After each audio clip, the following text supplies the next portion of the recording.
여러분은 자기 관리라는 개인적이고 자연스러운 것이 시간이 지나면서도 더 살아있음을 느끼게 하는 열쇠가 될 수 있다는 것을 생각해 본 적이 있나요? 많은 사람들이 나이가 들면서 이 주제를 피하지만 연구는 우리가 몸과 마음 모두에 예상치 못한 보상을 줄 수 있다는 것을 보여주기 시작했습니다. 김 씨에 대해 이야기해 드릴게요. 그분은 72살로 마치 몇십 년은 젊은 사람처럼 편안하고 자신감 있게 움직입니다. 대화 중에도 명확하며 발걸음도 안정적이고 매일 조용한 기쁨으로 가득 차 있습니다.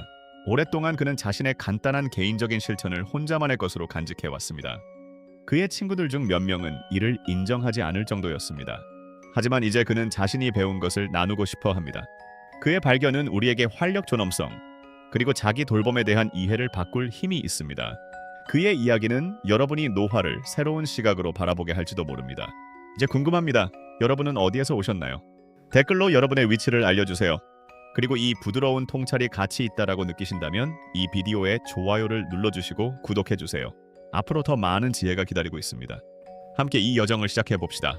즐거움이 실제로 우리를 더 오래 살게 할 수 있을까요? 단순히 더 행복하게 더 편안하게가 아니라 정말로 더 오래 살게 할 수 있을까요? 이 질문은 너무 간단하게 들리거나 나이가 들면서 대부분의 사람들이 소리내어 묻기 불편한 질문일지도 모릅니다. 우리는 특정한 것들이 나이가 들면서 사라진다고 들었습니다. 에너지, 욕망, 친밀감이 자연스럽게 사라지는 것이 정상이라고. 몸과의 단절을 느끼는 것이 정상이라고. 불꽃이 자연스럽게 꺼지는 것이라고. 하지만 우리가 받아들여야 할 노화의 모습이 불완전하다고 가르침을 받았다면 어떨까요? 김 씨는 대부분의 사람들이 믿는 것처럼 나이가 들면 열정에서 서서히 후퇴한다고 생각했습니다. 자신이 한때 기쁨과 연결을 가져다 주었던 부분을 포기하는 것이 자연스러운 것이라고 믿었습니다. 그러다 그는 이상한 점을 발견했습니다. 그가 만난 사람들 중 1은 심지어 80이 넘은 분들이 달라 보였습니다. 단순히 건강한 것이 아니라 생기 넘치는 사람들이었습니다. 그들은 쉽게 웃고 자신감 있게 행동하며 마치 우리가 모르는 무언가를 알고 있는 듯한 반항적인 빛을 눈에 띄었습니다.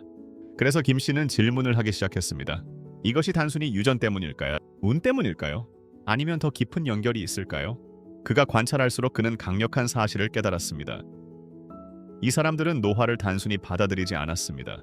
그들은 노화에 참여했습니다. 자신을 돌보았고 운동이나 식단뿐만 아니라 정서적으로 심지어 친밀하게도 자신을 돌보았습니다. 그들은 즐거움과의 연결을 잃지 않았습니다. 호기심이 생긴 김 씨는 연구를 파고들기 시작했습니다. 그리고 그가 발견한 것은 활력에 대한 그의 이해를 바꿨습니다. 연구에 따르면 자기 즐거움은 사소한 행동이 아니라 우리의 생물학과 깊은 연관이 있습니다. 그것은 도파민, 옥시토신, 엔도르핀의 분비를 촉진시켜 스트레스를 줄이고 기분을 개선하며 수면을 지원하고 면역 체계를 조절하는 등 여러 가지 도움을 줍니다. 영국 의학 저널의 한 연구에서는 놀라운 사실이 밝혀졌습니다. 활발한 성생활을 하는 남성들, 심지어 혼자서도 그렇지 않은 남성들에 비해 조기 사망 위험이 거의 절반에 불과하다는 것입니다. 마법 때문이 아니라 즐거움이 우리를 살리는 시스템을 지원하기 때문입니다. 하지만 김 씨에게 진정한 전환점은 비극 이후에 찾아왔습니다. 그의 아내가 세상을 떠났을 때 그의 세계에서 색이 사라졌습니다. 집안의 침묵은 그의 몸속에도 있었습니다. 그는 잠을 잘 수 없었고 식욕을 잃었습니다. 그가 가장 좋아하는 음악조차도 공허하게 들렸습니다. 그것은 단순한 외로움이 아니었습니다. 삶과 자신과의 단절이었습니다. 그의 몸은 낯선 존재가 되어버렸습니다.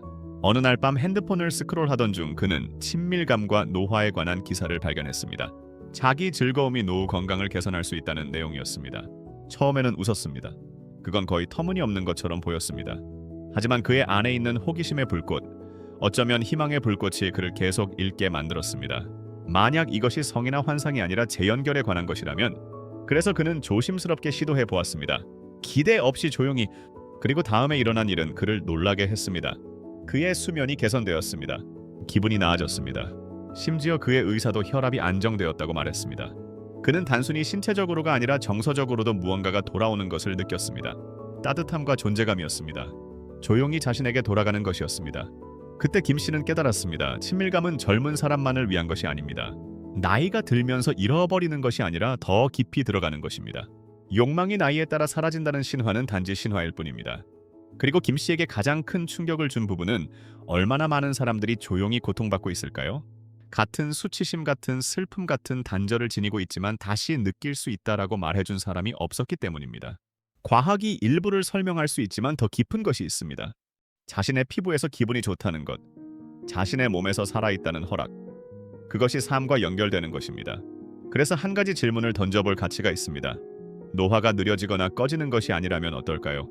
김 씨의 여정은 조용한 실험으로 시작되었습니다. 간단한 것이었습니다. 처음에는 거의 어리석어 보이는 것. 하지만 그 결과는 그가 예상했던 것보다 훨씬 더 깊었습니다. 그는 조금 덜 외로움을 느끼고 싶었고 잠을 좀 더 잘 자고 싶었습니다. 그러나 대신 그의 전체 세계가 변화하기 시작했습니다. 그의 에너지가 돌아왔습니다. 단순히 침대에서 일어나는 것이 아니라 침대에서 일어나고 싶어 하는 에너지가 돌아왔습니다. 그는 더 깊이 잠을 자게 되었습니다. 아침에 그의 머리를 무겁게 했던 뇌 안개는 사라졌습니다. 그리고 이상하게도 그의 면역 체계는 더 강해진 것 같았습니다. 관절의 욱신거림. 그가 그냥 나이가 들어서라고 여겼던 통증이 완화되었습니다. 그의 몸은 풀리고 다시 숨을 쉬기 시작했습니다. 여러분, 즐거움과 신체적 웰빙은 우리가 생각하는 것보다 더 연결되어 있습니다. 만성 스트레스는 많은 사람들이 인식하지 못한 채 짊어지고 있는 것이며 소화에 영향을 미치고 호르몬을 방해하며 면역 체계를 약화시킬 수 있습니다. 하지만 규칙적인 이완의 순간, 특히 신체적 연결과 자기 친밀감을 포함하는 순간은 자율신경계를 활성화합니다. 그것이 몸의 자연 치유 모드입니다. 김 씨는 교과서에서 그것을 읽지 않았습니다. 그는 그것을 느꼈습니다. 그의 소화가 개선되었습니다. 그의 피부는 빛났습니다. 신발을 매는데 느꼈던 뻣뻣함은 사라졌습니다. 그리고 그 다음에 아름다운 일이 일어나기 시작했습니다. 단순한 생물학을 넘어서는 깊은 변화가 일어났습니다. 김 씨는 더 자신감 있게 느끼기 시작했습니다. 교만한 방식이 아니라 조용하고 안정된 방식으로 그는 사회적 상황에서 더 편안해졌습니다. 더 많이 웃고 심지어 조금은 플러팅도 하게 되었습니다. 그것은 젊음을 쫓는 것이 아니라 그가 이미 누구인지 완전히 받아들이는 것이었습니다.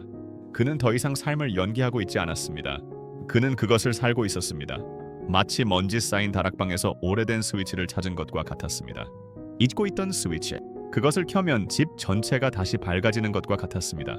그의 창의적인 정신이 다시 불타올랐습니다. 그는 다시 스케치를 시작했습니다. 수십 년 동안 그리지 않았던 것들로 가득한 페이지를 채웠습니다. 그는 오래된 기타를 dust off하고 일기를 꺼냈습니다. 그리고 갑자기 아침은 즐길 만한 것이 되었습니다. 커피의 향기, 현관의 바람, 햇빛이 나무짚을 스치는 모습. 마치 그의 감각이 깨어나며 환영합니다 라고 속삭이는 것 같았습니다. 그리고 몸이 기분이 좋기 시작하면 다르게 대하게 됩니다. 김 씨는 더 많이 움직이기 시작했습니다. 죄책감이 아니라 기쁨으로. 그는 자신을 영양하는 음식을 먹기 시작했습니다. 그는 명상하고 스트레칭하며 자기 관리가 이기적이라는 믿음을 버리기 시작했습니다. 왜냐하면 그는 마침내 이해했기 때문입니다. 자기 관리는 방종이 아니라 존중의 한 형태였습니다. 하지만 아마도 가장 강력한 변화는 그의 관계에서 일어났습니다. 김 씨가 자신과의 관계가 부드러워지면서 다른 사람들과의 연결도 깊어졌습니다. 그는 대화에서 더 많이 존재하게 되었습니다. 그는 더 많이 열고 더 많이 듣고 더 많이 사랑하게 되었습니다. 그리고 사람들은 알아차렸습니다. 그들은 젊어지려는 남자를 보지 않았습니다. 그들은 완전하고 마침내 자신인 남자를 보았습니다. 그래서 그는 대담한 질문을 던졌습니다. 만약 이 하나의 행동, 즉 자신의 몸과의 재연결이 이렇게 큰 변화를 가져왔다면 그는 그동안 무엇을 묻어두었을까요? 사회가 그에게 숨기고 억누르고 놓아주라고 가르쳤던 것들은 무엇일까요? 그리고 가장 중요한 것은 그 부분들이 처음부터 사라져야 할 부분이 아니었다면 어떻게 될까요? 이 모든 것 아래에는 조용히 존재하는 진리가 있습니다. 우리가 우리 몸이 말하려는 것을 정말로 듣기 시작할 때 우리는 단순히 기분이 나아지는 것이 아닙니다. 우리는 더 나아집니다. 젊어지지 않고 완벽해지지도 않으며 그저 더 완전하게 살아있게 됩니다. 이 비디오를 아직 보고 계시다면, 이 정보가 유용하다고 느끼신다면 아래의 숫자 2를 댓글로 남겨주세요. 그의 인생 대부분 동안 그는 자신의 나이에 대해 정상적이라고 여겨지는 것을 의심하지 않았습니다. 그는 조용한 규칙을 따랐습니다. 즐거움에 대해 이야기하지 마세요. 욕망에 대해 이야기하지 마세요. 그리고 자기 친밀감에 대해서는 절대 이야기하지 마세요. 특히 일정 나이가 지나면 그는 대부분의 사람들이 그렇듯이 큰 목소리로가 아니라 조용한 목소리로 그런 메시지를 흡수했습니다. 노화는 자신이 가진 특정 부분을 포기하는 것을 의미한다고. 활력은 사라진다고. 즐거움은 부적절해진다고. 성은 유통기한이 있다고. 그래서 그는 많은 사람들이 하는 것처럼 작아졌습니다. 그는 조용히 있었습니다. 그리고 그는 그 침묵 속에서 혼자라고 생각했습니다. 하지만 김 씨가 자신과 다시 연결되기 시작하고 기분이 나아지고 잠을 잘 자고 더 나은 삶을 살게 되면서 그는 강력한 사실을 깨달았습니다. 문제는 그의 몸에 있는 것이 아니었습니다. 문제는 신화였습니다. 김 씨가 직면해야 했던 첫 번째 신화는 무엇이었을까요?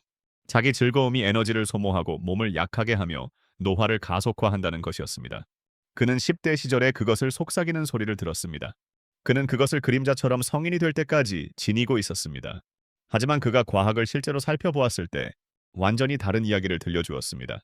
연구에 따르면 규칙적인 성적 활동 혼자서 하는 것도 포함하여 테스토스테론을 증가시키고 혈액순환을 개선하며 코르티솔을 낮추고 더 나은 수면을 촉진합니다. 에너지를 소모하는 것이 아니라 그것을 회복시킵니다. 몸을 늙게 하는 것이 아니라 그것을 유지하는 데 도움을 줍니다. 그리고 그것이 유일한 신화는 아니었습니다. 나이가 많은 성인이 성적 욕망을 가져서는 안 된다는 신화가 있었습니다. 특정 시점에서 친밀감은 더 이상 맞지 않는 오래된 재킷처럼 두고 가야 한다고. 하지만 김 씨는 70, 심지어 90이 넘은 분들을 만나면서 여전히 열정이 넘치고 연결하고 싶어하고 만지고 싶어하는 분들을 보았습니다. 그들 중 누구도 부서진 사람이 아니었습니다. 그들은 단지 살아 있었습니다. 부서진 것은 세상이 그들을 그렇게 보지 않으려는 것이었습니다. 그리고 자기 즐거움은 외로운 사람들이 하는 것이라는 신화도 있었습니다. 마지막 수단 두 번째 선택. 하지만 김 씨는 그것이 대체가 아니라 자신과의 관계라는 것을 배웠습니다. 자신의 몸과 감정과의 관계. 그리고 그 건강한 관계는 다른 사람을 사랑하는 능력을 줄이지 않고 오히려 깊게 만들어 주었습니다. 자신의 몸을 돌보며 존재감과 친절로 대할 때 그 같은 돌봄이 모든 다른 연결에도 스며듭니다. 하지만 가장 해로운 신화는 이것이 너무 수치스러워서 말할 수 없다는 것이었습니다. 심지어 자신의 마음속에서도, 심지어 자신의 생각 속에서도 김 씨는 그 무게 아래에서 살았습니다. 그 주제를 피하고 웃어 넘기고 무시했습니다. 하지만 이제 그 침묵의 반대편에서 그는 그것이 그에게 어떤 대가를 치르게 했었는지 볼 수 있었습니다. 단순히 수년간의 단절이 아니라 수년간의 기쁨을 놓친 것이었습니다. 그는 질문을 던질 수밖에 없었습니다. 내가 이걸 더 일찍 알았다면 어땠을까? 이런 대화가 정상적이었다면 내 삶은 어땠을까? 그가 이렇게 자연스러운 것에 대해 잘못된 길로 인도되었다면 다른 것들은 무엇이 묻혀 있었을까요? 얼마나 많은 진실이 수치화해야 한다는 것에 층 아래 숨겨져 있었을까요? 노화가 후퇴하는 것이 아니라 돌아가는 것이라면 몸으로 감각으로 자신으로. 그래서 이제 김 씨는 더 큰 질문을 던지고 있습니다. 무엇이 더 배워지기를 기다리고 있을까요? 우리가 사는 방식, 사랑하는 방식, 나이를 먹는 방식을 형성한 다른 신화는 무엇일까요? 기본적인 즐거움 같은 것이 이렇게 깊이 오해받았다면 아마도 그 침묵의 반대편에는 더 큰 진실이 기다리고 있을 것입니다. 이것은 결코 단순히 즐거움에 관한 것이 아닙니다. 자유에 관한 것입니다. 사과 없이 사는 것입니다. 그리고 어쩌면 당신의 어떤 부분도 숨길 필요가 없다는 것을 마침내 깨닫는 것입니다. 자기 즐거움이 언제 해로워질까요? 김 씨는 몇 달 동안 자신을 재발견하고 몸과 다시 연결되며 자기 관리를 완전히 받아들이지 못하게 했던 신화에서 벗어났습니다. 하지만 더 깊이 파고들면서 그는 궁금해졌습니다. 자기 즐거움이 지나치게 될 수 있는 지점이 있을까요? 그렇게 유익하고 자연스러운 것이 의식 없이 접근하면 문제가 될 수 있을까요? 대답은 인생의 대부분의 것처럼 균형에 있습니다. 김 씨에게 이 여정은 활력을 되찾고 자신의 몸을 이해하며 자신을 돌보는 새로운 방법을 배우는 것이었습니다. 하지만 그는 또한 극단으로 치닫는 것은 유익한 것에서 해로운 것으로 기울어질 수 있다는 것을 알고 있었습니다. 그는 과도한 탐닉으로 고통받는 사람들을 만났습니다. 자기 즐거움을 삶에서 도망치기 위한 수단으로 사용하는 사람들. 그는 자기 자신과의 친밀감의 힘에 대해 많은 것을 배웠지만 진정한 성취는 다양하고 균형 잡힌 삶에서 온다는 것을 알았습니다. 즐거움을 포용하면서도 연결 목적, 그리고 세상에서의 존재를 포용하는 삶. 김 씨는 자기 즐거움이 해로워질 수 있는 첫 번째 징후는 그것이 즐거움이 아니라 강박이 되었을 때라는 것을 깨달았습니다. 삶의 건강한 부분으로서의 즐거움을 포용하는 것과 스트레스 외로움 또는 어려운 감정을 다루는 유일한 방법으로 느끼는 것 사이에는 차이가 있었습니다. 그는 자신의 삶에서 감정을 다루기보다는 무디게 하기 위해 음식, 텔레비전 또는 끝없는 핸드폰 스크롤링과 같은 방해 요소를 사용했던 순간들을 떠올렸습니다. 순간적인 안도감을 제공하지만 더 깊은 필요를 충족하지 못하는 습관에 빠지기 쉽습니다. 자기 즐거움은 웰빙을 위한 강력한 도구였지만 만약 그것이 그를 통제하는 것이 된다면 의식적으로 선택하는 것이 아니라면 재평가할 때가 되었다라는 것을 이해했습니다. 그가 연구에서 발견한 또 다른 경고 신호는 자기 즐거움이 일상생활에 방해가 되기 시작했을 때였습니다. 그것이 수면에 영향을 미치고 있나요? 현실 세계의 관계를 방해하고 있나요? 신체적 피로감이나 둔감함을 초래하고 있나요? 김 씨는 성 건강이 전반적인 웰빙의 중요한 부분이라는 것을 배웠지만 그것은 단지 한 부분일 뿐이라는 것을 알았습니다. 그것은 풍부하고 생기 넘치며 다양한 측면이 충족된 삶에 맞춰져야 했습니다. 즐거움을 포용하는 것은 한 가지입니다. 그것이 유일한 위안의 원천이 되도록 내버려 두는 것은 또 다른 것입니다. 김 씨는 자기 즐거움을 자신과 연결하는 방법이 아니라 모든 것에서 단절하는 방법으로 사용하는 사람들의 이야기를 들었습니다. 그는 그렇게 되고 싶지 않았습니다. 자신을 위해서도 누구를 위해서도. 왜냐하면 그는 진정한 자기 관리가 단순히 순간적으로 기분이 좋게 하는 것이 아니라 지속적인 성취로 이어지는 것이라는 것을 배웠기 때문입니다. 김 씨에게 균형은 인식에서 시작되었습니다. 그는 자신을 진실에 그라운드하게 만드는 질문들을 던졌습니다. 내가 이것을 삶을 축하하기 위해 하고 있나요? 아니면 도망치기 위해 하고 있나요? 내가 세상과 연결되고 있나요? 아니면 멀어지고 있나요? 그 작은 질문들이 나침반이 되었습니다. 그는 다양한 것들로 하루를 채웠습니다. 움직임, 웃음, 목적, 휴식. 즐거움은 그의 웰빙의 중심이 아니라 그것의 일부였습니다. 아름답고 정직하며 필요한 부분이었습니다. 하지만 전체 그림은 아니었습니다.